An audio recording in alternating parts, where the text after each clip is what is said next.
नमस्कार. श्री स्वामी समर्थ.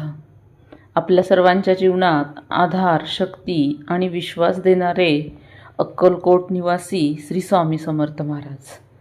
आज आपण जाणून घेणार आहोत श्री स्वामी समर्थ पुण्यतिथी 2026चे महत्त्व, पूजाविधी, तारीख, तसेच खास सेवा किंवा त्याला आपण उपाय देखील म्हणू शकतो.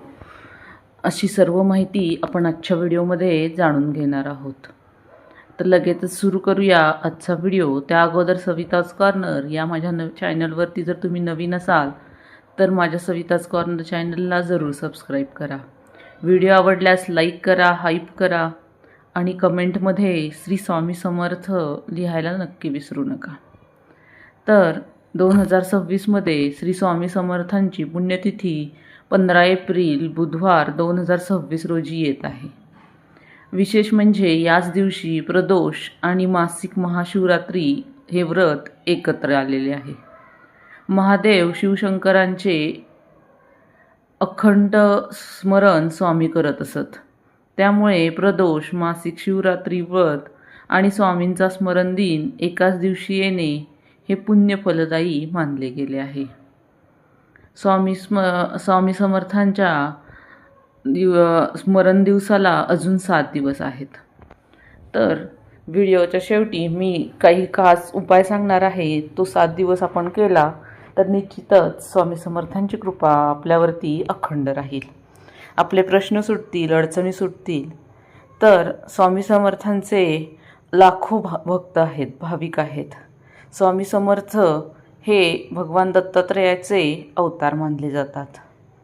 स्वामी भक्तांसाठी स्वामी पुण्यतिथीचा दिवस अत्यंत पवित्र आणि भावपूर्ण मानला जातो. ही तिथी चैत्र वद्य त्रयोदशीला येते, ज्या दिवशी स्वामींनी अक्कलकोट येथे वटवृक्षाखाली समाधी घेतली. स्वामी समर्थांचे प्रसिद्ध असे वचन आपल्या सर्वांनाच माहिती आहे. ते म्हणजे भिवू नकोस, मी तुझ्या पाठीशी आहे. हे वचन आजही लाखो भक्तांना संकटात धैर्य देते. आता आपण पाहूया या पुण्यतिथीला आपण काय करावे. तर या दिवशी सेवा करणे अत्यंत फलदायी मानले जाते. स्वामींच्या फोटोसमोर या दिवशी दिवा लावावा. स्वामींची विधिवत पूजा करावी. श्री स्वामी समर्थ या मंत्राचा किमान 108 वेळा जप करावा. गुरुचरित्र किंवा स्वामीचरित्र वाचन, नामजप, सेवा, भजन, आरती इत्यादी देखील या दिवशी आपल्याला जमेल त्याप्रमाणे करू शकतो.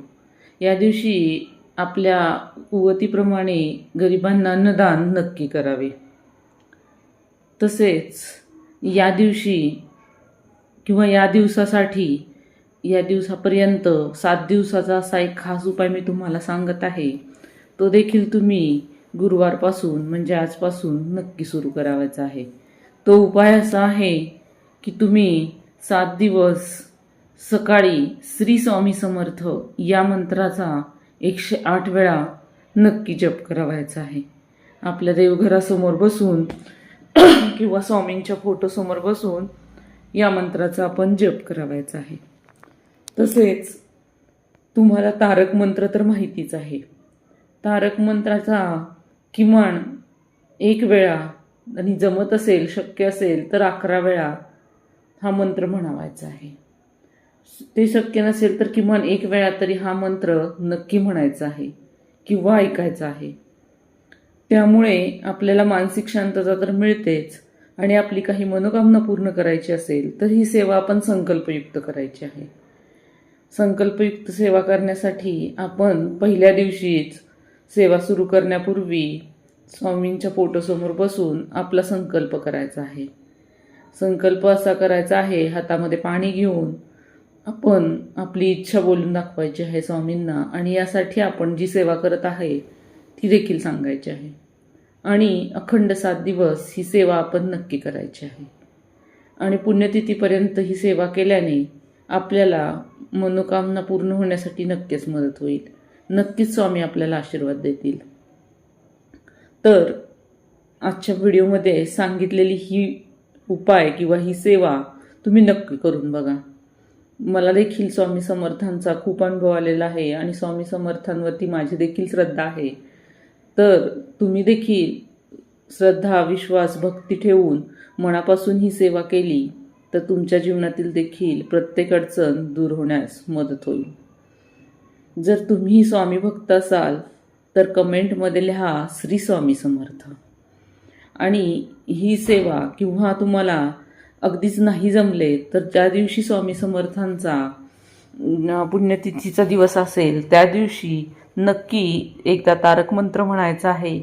श्री स्वामी समर्थ हा जप 108 वेळा किमान करावायचा आहे.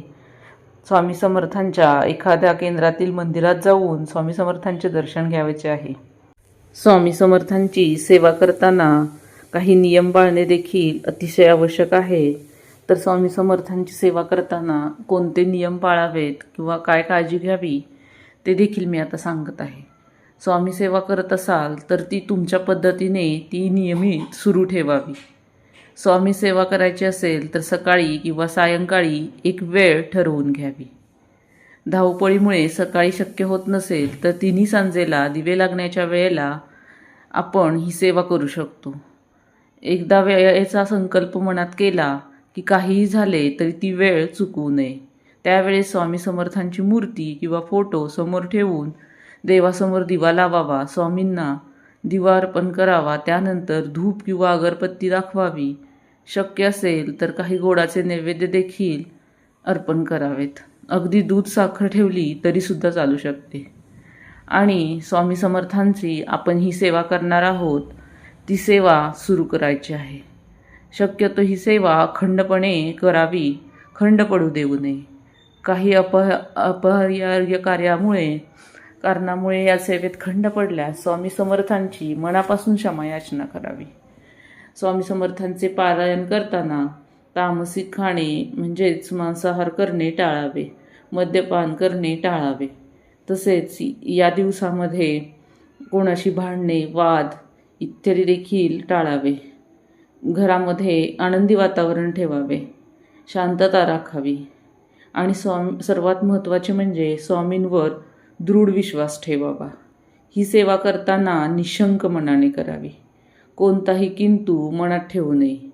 तरच ही स्वामी सेवा स्वामी समर्थांपर्यंत पोहोचून त्याचे योग्य फळ आपल्याला प्राप्त होईल.